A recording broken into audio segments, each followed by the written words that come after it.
Hello دوستو، السلام علیکم ورحمۃ اللہ وبرکاتہ۔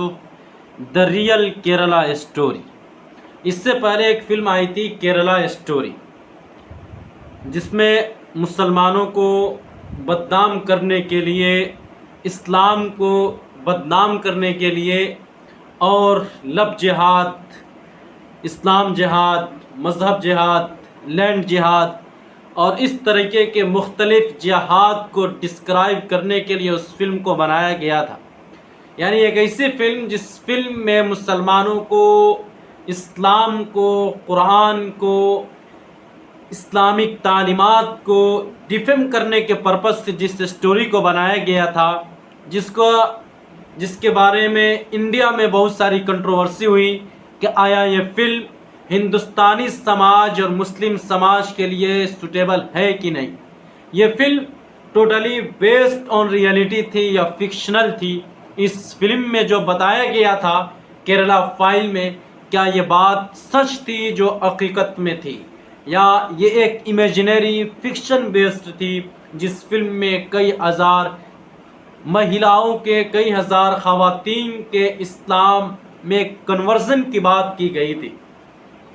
جس کیرلا اسٹوری کو بنایا گیا تھا وہاں کے مسلمانوں کو ڈیفیم کرنے کے لیے، جس کیرلا اسٹوری نامی مووی کو کریٹ کیا گیا تھا، جس کی بنایا گیا تھا وہاں کے مسلمانوں کو بدنام کرنے کے لیے، اگر اس کے مقابلے میں آج کے زمانے کی ہم بات کریں تو ریئل کیرلا اسٹوری ہے دا اسٹوری آف گرینڈ مفتی شیخ ابو بکر، یعنی مفتی اعظم شیخ ابو بکر کا کردار in the life and death of Nimisha Priya, Yemen nurse, Indian origin nurse located in the Yemen. دوستو، آج ہم بات کریں گے دا ریئل کیرلا اسٹوری۔ اس سے پہلے جو تھی وہ کیرلا اسٹوری تھی جو ٹوٹلی بیسڈ تھی اسلامک ریلیجین کو ڈیفیم کرنے کے لیے اور اسلام کو بدنام کرنے کے لیے،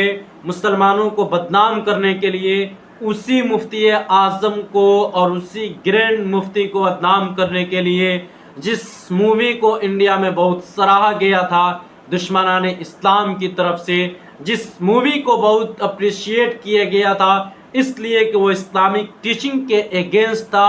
اس مووی کو اس لیے اپریشیٹ کیا گیا، اس کی پرشنسا کی گئی کیونکہ وہ مووی کو بنایا گیا تھا اس لیے تاکہ اسلام کو بدنام کیا جائے۔ کیرلا میں ہندو نان اسلامک عورتوں کے ساتھ کون سے ظلم، کس طریقے کے ظلم کیے گئے، اور نان اسلامک لڑکیوں کو کنورٹ کر کے کس طریقے سے اسلام میں لایا گیا تھا۔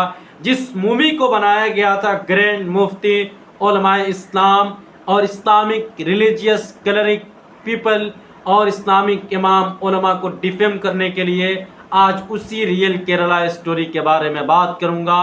جو ریئل کیرلا اسٹوری ریئیکشن ہے اس کیرلا اسٹوری فائل کا جو اسلام اور مسلمانوں کو ڈیفیم کرنے کے لیے بنایا گیا تھا۔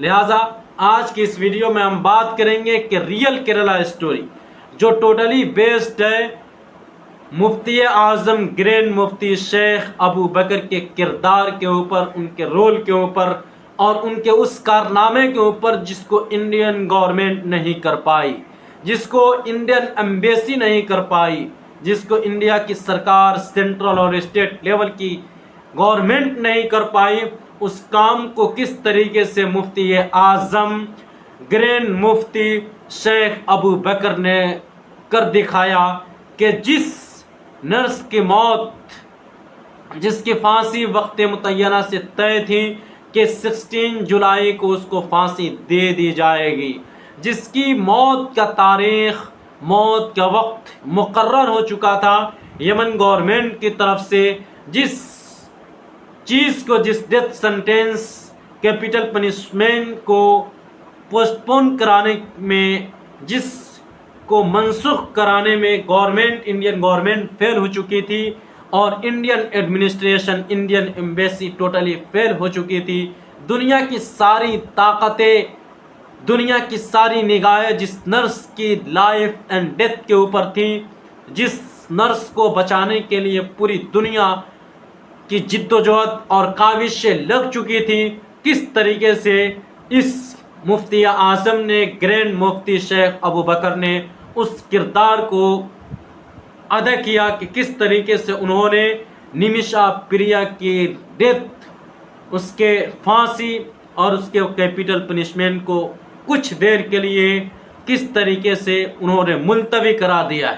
لہٰذا آج کی اس ویڈیو میں ہم اسی چیز کو جاننے کی کوشش کریں گے کہ کس طریقے سے مفتی اعظم شیخ ابو بکر نے نمیشا پریا کے فکس ڈٹرمائنڈ ڈیتھ سنٹینس کو کس طور پر منسوخ کرانے کے لیے ملتوی کرا دیے کچھ لمحات کے لیے۔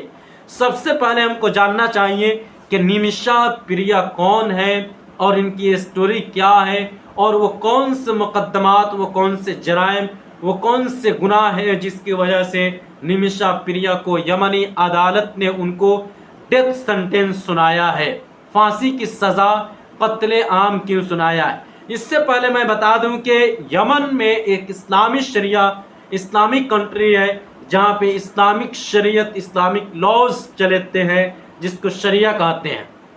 شریعہ میں قتل، قصاص، مرڈر کیا پنشمنٹ ہے، مرڈر کیا اسلام کے بارے میں کیا رول بتاتا ہے اسلام، اس کے بارے میں 3 چیزیں آتی ہیں۔ ایک ہے قصاص، دوسرا ہے دیت اور تیسرا ہے معاف۔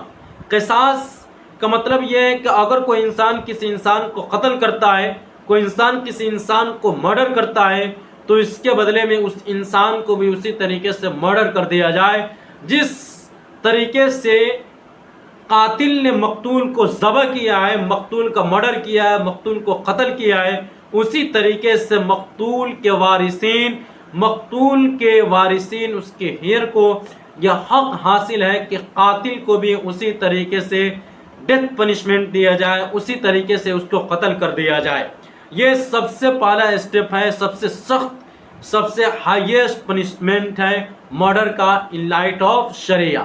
شریعت یعنی قرآنک ورسز اور اسلام یہ مانتا ہے، اسلامک شریعت یہ کہتی ہے کہ اگر کوئی انسان کسی انسان کا جان بوجھ کر مرڈر کرتا ہے، جان بوجھ کر قتل کرتا ہے، تو اس صورت میں جو ہائیسٹ پنشمنٹ ہے وہ یہ ہے کہ مقتول یعنی جس انسان کا قتل ہوا ہے اس کے ریلیٹو، اس کے رشتہ دار، اس کے چاہنے والے، اس کی خاندان، اس کی فیملی کو یہ حق حاصل ہے کہ وہ حکومت کا سہارا لے کر حکومت کے پاس اپنے مقدمات کو پیش کر کے قاتل کو بھی اسی طریقے سے پنش کیا جائے جس طریقے سے اس قاتل نے اس مقتول کو مرڈر کیا ہے۔ دوسرا ہے جو سیکنڈ لیول کا آتا ہے وہ دیت، جس کو بلڈ منی بھی کہتے ہیں انگلش میں۔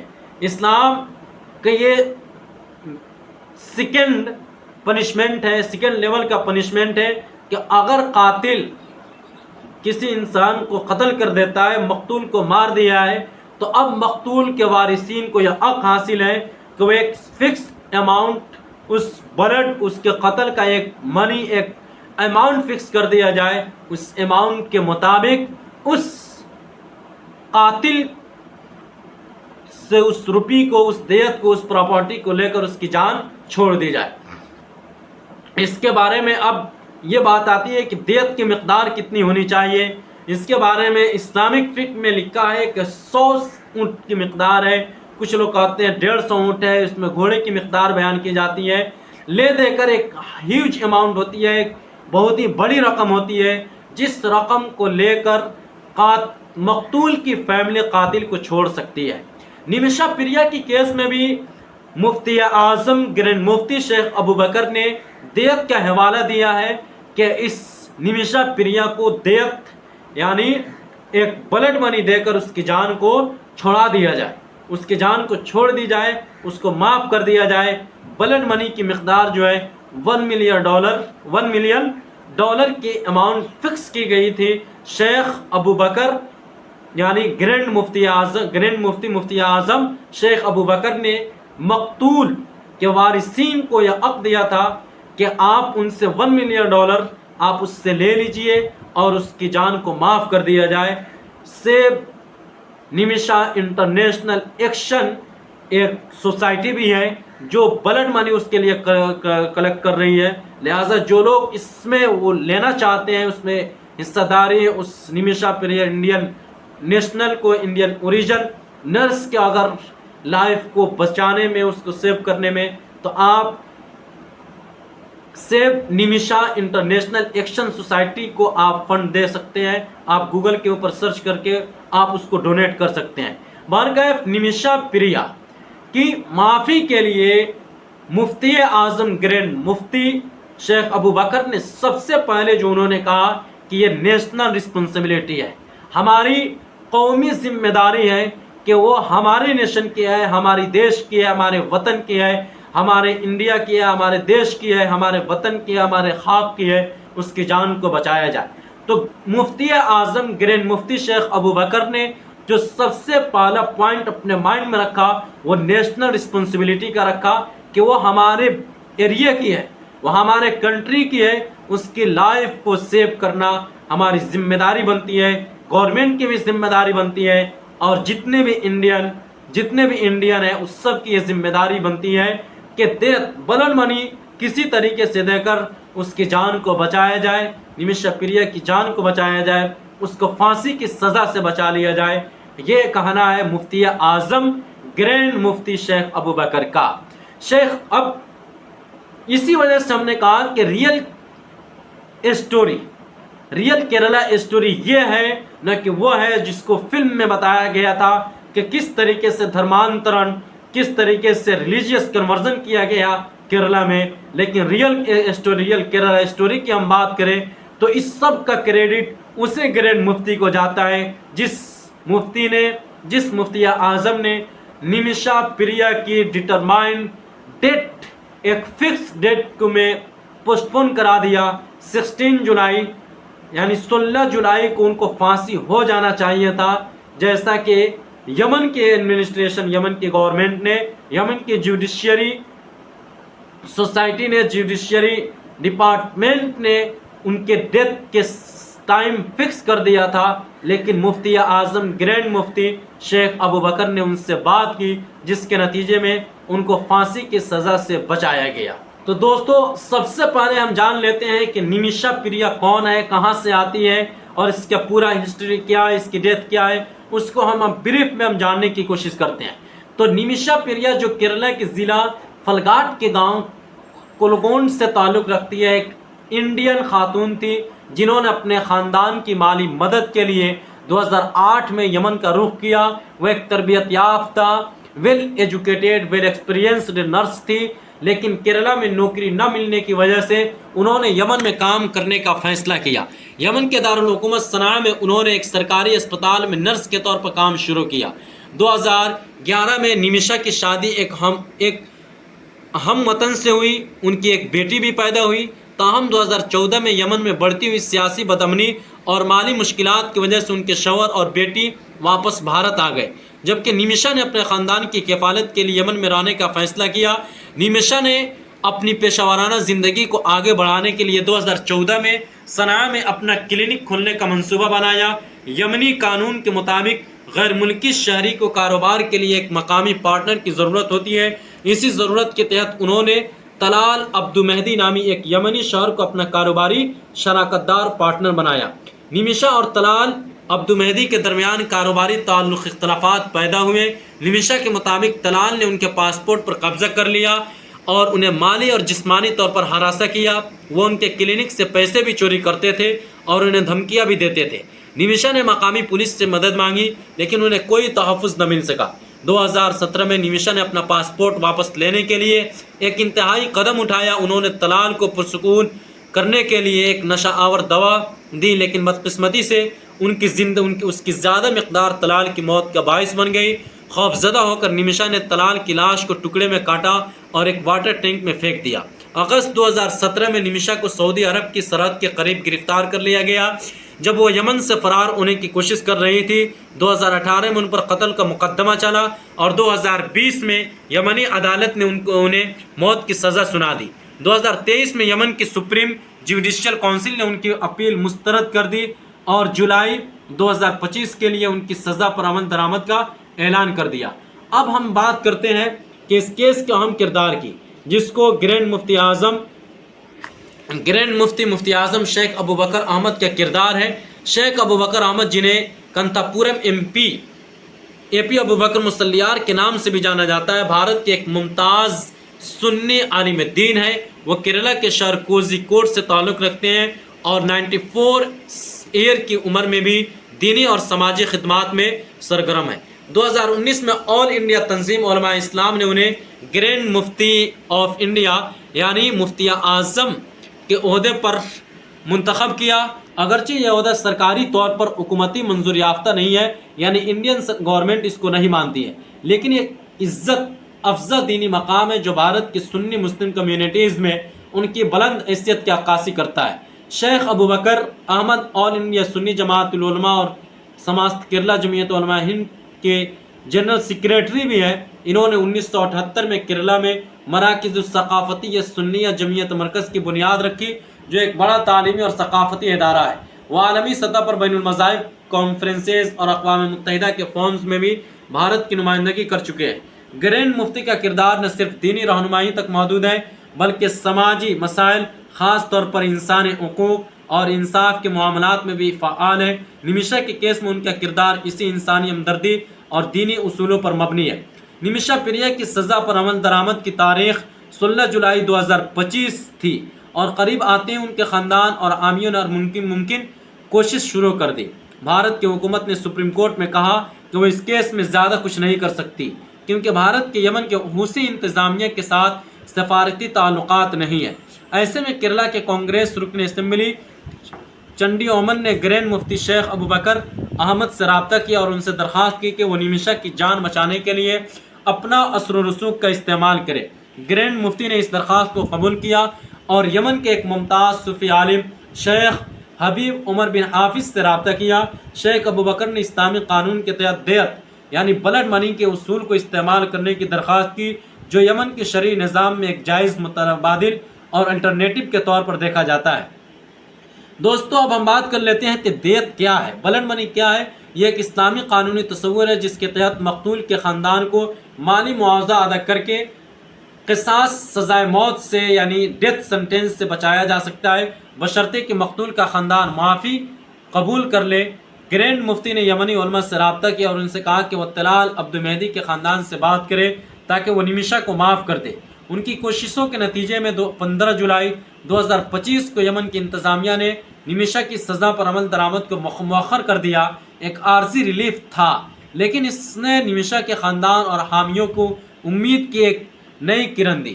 اب ہم بات کر لیتے ہیں کہ دیت یا خون بہا کے تصور کی، جو اس کیس میں ایک اہم پرنسپل کے طور پر کام کرتا ہے۔ دوستو، اسلامی شرعی قانون میں قتل کے معاملے میں 3 ممکنہ نتائج ہوتے ہیں۔ نمبر 1، قصاص یعنی جان کے بدلے جان، جہاں قاتل کو موت کی سزا دی جاتی ہے۔ دیت یعنی مالی معاوضہ کہ مقتول کے خاندان کو ادا کیا جاتا ہے اگر وہ معافی دینے پر راضی ہو جائے۔ تیسرا ہے معافی، اگر مقتول کا خاندان بغیر کسی معاوضے کے معاف کر دے تو اس سے بھی قاتل کی جان بچ سکتی ہے۔ نمیشا کے کیس میں مفتی اعظم نے دیت کے اصول پر زور دیا۔ نمیشا کے حامیوں نے طلال کے خاندان کو تقریباً 8.6 کروڑ روپے یعنی $1 ملین کی پیشکش کی، لیکن طلال کے بھائی عبدالفتاح مہدی نے اس پیشکش کو مسترد کر دیا اور ریجیکٹ کرتے ہوئے کہا کہ وہ صرف قصاص چاہتے ہیں۔ مفتی اعظم نے اپنی درخواست میں کہا کہ اسلام انسانیت پر بہت زیادہ زور دیتا ہے، اور انہوں نے یمنی علماء سے کہا کہ وہ طلال کے خاندان کو معافی کے لیے قائل کرے۔ انہوں نے یہ بھی کہا کہ وہ اس معاملے میں مداخلت کو اپنی قومی ذمہ داری نیشنل رسپانسبلٹی سمجھتے ہیں، کیونکہ ایک بھارتی انڈین سٹیزن کی جان خطرے میں ہے۔ مفتی اعظم کی مداخلت سے نہ صرف نمیشا کی سزا کو مؤخر کیا گیا، بلکہ پہلی بار طلال کے خاندان سے بات چیت کرنے کا راستہ کھلا۔ ایک رپورٹ کے مطابق طلال کے بھائی نے مذاکرات کی میز پر آنے پر اتفاق کیا، جو اس سے پہلے کبھی ممکن نہیں تھا۔ مفتی اعظم نے یمن کے صوفی عالم شیخ حبیب عمر بن حافظ کے ذریعے مذاکرات شروع کرائے۔ شیخ حبیب نے اپنے شاگردوں کو طلال کے خاندان سے ملنے کے لیے بھیجا اور یمنی عدالت حکام سے بھی بات کی۔ یہ ایک منفرد مثال ہے کہ کس طرح دینی رہنما اور بین الاقوامی نیٹ ورکس وہ کام کر سکتے ہیں جہاں سرکاری سفارتی چینلز ناکام ہو جاتے ہیں۔ بھارتی اور یمن کے اسی انتظامیہ کے درمیان سفارتی تعلقات نہ ہونے کی وجہ سے مفتی اعظم کی مداخلت نے ایک غیر معمولی کردار ادا کیا۔ تاہم یہ بات واضح ہے کہ یہ صرف ایک عارضی کامیابی ہے، ٹیمپرری سکسیز ہے۔ طلال کے خاندان نے ابھی تک معافی یا دیت قبول نہیں کی ہے اور نمیشا کی زندگی اب بھی خطرے میں ہے۔ نمیشا کے کیس کو سمجھنے کے لیے ہمیں یمن کے سیاسی اور قانونی حالات کو بھی دیکھنا ہوگا۔ یمن 2011 سے خانہ جنگی کا شکار ہے، صنعا حوثی باغیوں کے کنٹرول میں ہے۔ بھارت کا حوثی انتظامیہ کے ساتھ کوئی سفارتی رابطہ نہیں ہے، جو اس کیس کو اور پیچیدہ بناتا ہے۔ کہ مفتی اعظم کی کوششوں نے ایک نئی امید ضرور دی، لیکن طلال کے خاندان کا رویہ اب بھی سخت ہے۔ ان کے بھائی عبدالفتاح نے کہا کہ وہ صرف خدا کے قانون قصاص پر عمل درآمد چاہتے ہیں۔ نمیشا کے خاندان اور حامیوں نے سیو نمیشا پریا انٹرنیشنل ایکشن کونسل بنائی، جو دیت کے لیے فنڈز اکٹھا کر رہی ہے۔ ان کی ماں پریما کماری اپریل 2024 سے یمن میں ہے اور اپنی بیٹی کی جان بچانے کے لیے کوشش کر رہی ہے۔ مفتی اعظم نے اس کیس کو ایک قومی ذمہ داری، نیشنل رسپانسبلٹی قرار دیا اور ان کی کوششوں نے کیرلا کے سیاسی رہنماؤں جیسے وزیر اعلیٰ کانگریس لیڈر ششی تھرور کی بھی توجہ طلب کی ہے۔ دوستو، نمیشا پریا کی یہ کیس اور مفتی اعظم کا یہ کردار ہمیں یہ بتاتا ہے کہ کس طریقے سے ایک ریلیجیس لیڈر مفتی اعظم نے اس کیس کو اپنے ہاتھ میں لیا اور جو چیز ہونے والی تھی، جس کو 16 جولائی کو امپلیمنٹ کر دیا جاتا، نمیشا پریا کو ایگزیکیوٹ کر دیا جاتا، کس طریقے سے ان کی جان صرف مفتی اعظم شیخ ابوبکر کی مداخلت اور ان کے مذاکرات کے انیشیٹو کے ساتھ وہ کامیاب ہو چکی ہے۔ اور ہم خدا سے یہی دعا کرتے ہیں کہ مقتول کے جو وارث ہیں شیخ طلال عبدالفتاح مہدی ہیں، طلال کی جو فیملی، جس مقتول جو ہے طلال جس کا نام ہے، اس کے بھائی کا نام عبدالفتاح مہدی، اللہ تبارک تعالیٰ اس کے دل میں رحم کا ڈال دے اور اس کے مائنڈ کو، اس کے دل و دماغ کو اس کے اوپر فوکس کر دے کہ اللہ تبارک تعالیٰ اس کو کسی طریقے سے مغفرت کے اوپر آمادہ کر دے، اس طریقے سے اس کی جان بچ جائے۔ جو انڈین نرس ہے اور وہ ہمارے دیش میں آئے اور ہم اس سے ملاقات کرے اور اس طریقے سے ان کی جان کو بچایا جا سکے۔ بہرکیف یہ تھی ریئل کیرلا اسٹوری کہ کس طریقے سے ایک گرینڈ مفتی اعظم نے ایک Indian origin, Indian national nurse کے لائف کو بچا دیا ہے، اور اس میں وہ کس طریقے سے کوشش کر رہے ہیں اور انڈین نیشنل رسپانسبلٹی اور انسانیت کی ہیومینٹی کے حوالہ دیتے ہوئے وہ یمنی ریلیجیس لیڈر اور یمنی ایڈمنسٹریشن سے وہ بات کر رہے ہیں۔ ہم سبھی کو درخواست دعا کرنی چاہیے کہ اللہ تبارک و تعالیٰ مفتی اعظم شیخ ابوبکر کی اس کاوش کو قبول فرمائے اور مقتول کے وارثین، مقتول کے رشتہ دار کے دل میں رحم کرم کا مادہ ڈال کر اللہ تبارک و تعالیٰ ان کے وارثین کو، ان کے اولاد کو، ان کے بھائی کو اللہ تبارک و تعالیٰ رحم کرنے کی توفیق عطا فرمائے۔